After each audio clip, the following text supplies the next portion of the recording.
In this installation video, we're going over the 620 rear center roll pan that we have. These are available from Skillard.com.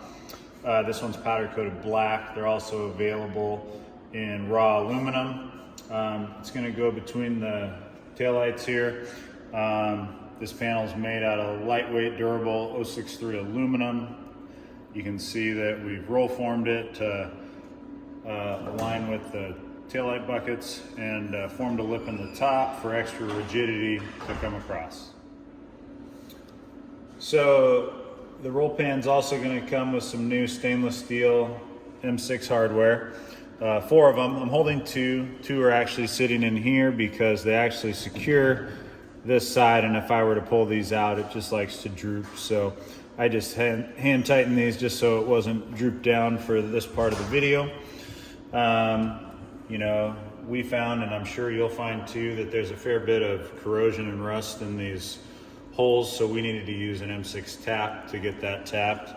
And you know, if you're working on an old Datsun, you'll find that you need a tap and die set metric for a lot of this stuff. So next step I'm going to do is I'm going to hold the roll pan up here and get all 4 of these started. You might even find that as you're installing it, it's not a bad idea to run the tap into the holes with the roll pan in place, just to ensure that the angle in all your holes line up.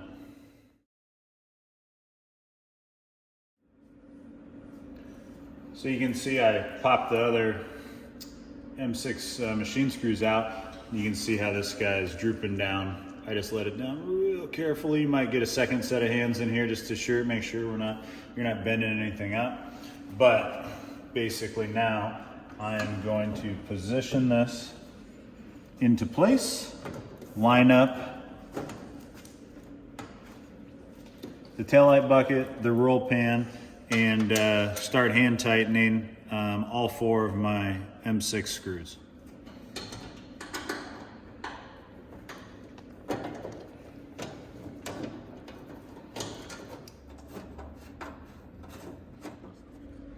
All right, so we have it positioned here. I just have the top 2 screws in, hand tight. Well, not even tight, but just hand threaded in. And so one of the things I wanted to show you is we got our M6 tap. Unless you've already done this and part of a restoration on this, you're gonna want to retap some of these holes. So we already did them, but just for example, you might find that it's helpful as you're putting the screws in to even chase them again, just to ensure that you get the angles right for when you're putting the stainless steel machine screws in. So thread it in, back it out. And then it makes for an easier thread when you start to put in the M6 machine screws. There we go. So then it just hand threads in. You don't have to worry about galling. Since these are stainless, you don't want to force them in there. You want them to go in nice and smooth. So we'll do the same thing on the other side, and we'll get it tightened up. All right, so we've got them all in. So we got our 4mm Allen wrench here.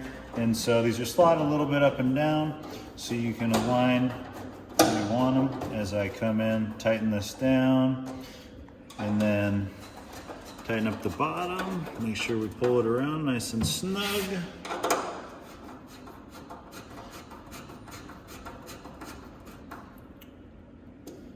And it's in.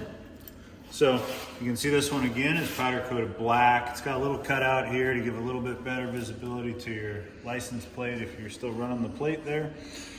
Again, these are available from Skillard.com.